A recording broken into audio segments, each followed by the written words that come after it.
Now we move to another topic in spherical mirror, and it is regarding calculation of velocity of image in spherical mirror. We have learned this topic in plane mirror also. The considerations are similar with some modification, and we would like to calculate the velocity of image.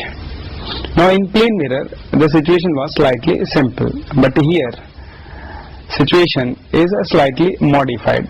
Because in case of plane mirror, whatever be the position of object, magnification is always 1. That is, the size of image is always same as the size of object. But in case of spherical mirror, here we have a point of difference, that the magnification, that is the size, will depend on the position of object.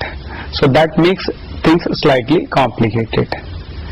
Now, the problems which will be based on velocity of image in spherical mirror will be dividing it into two categories. Here we have to deal with two components. One is parallel to the principal axis and the second is perpendicular to the principal axis.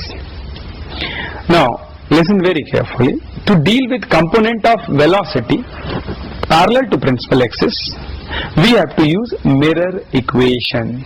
I repeat, to deal with a component of velocity parallel to principal axis, we have to deal with mirror equation. Now how to deal with it? Now we know it in mirror equation, V and U represent image and object distance measured along principal axis from pole.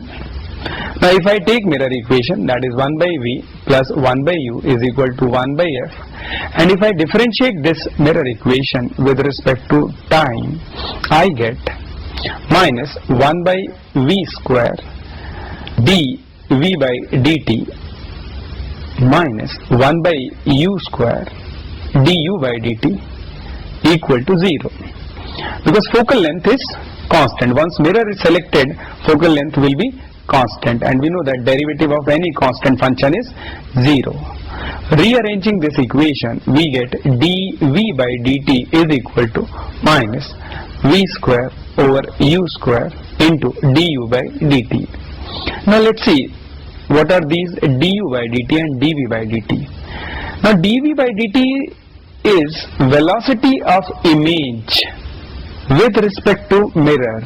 Why? Because this V is being measured from the pole of mirror. That's why it will represent velocity of image with respect to mirror. Similarly, du by dt, U being the object distance measured from pole along the principal axis, du by dt will represent velocity of object with respect to mirror.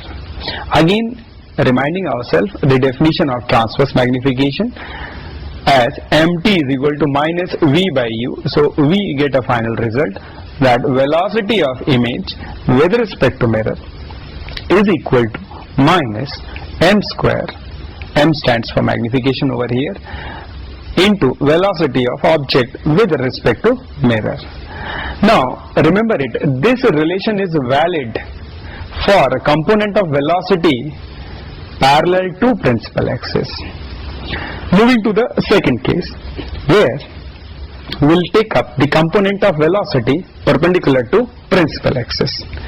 Now to deal with this component of velocity, we have to take up magnification formula, in particular transverse magnification, which we define it as height of image upon height of object, and it is minus V by U.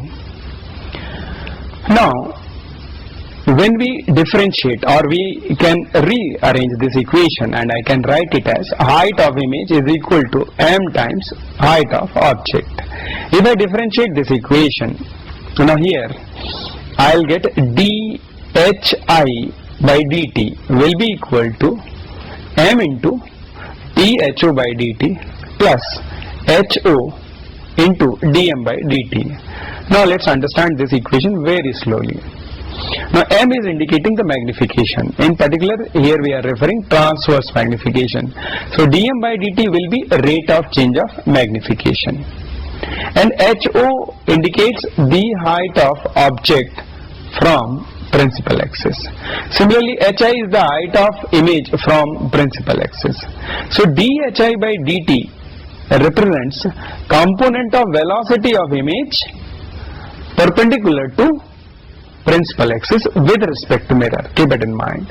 Similarly, dho by dt will represent velocity component of object perpendicular to principal axis with respect to mirror.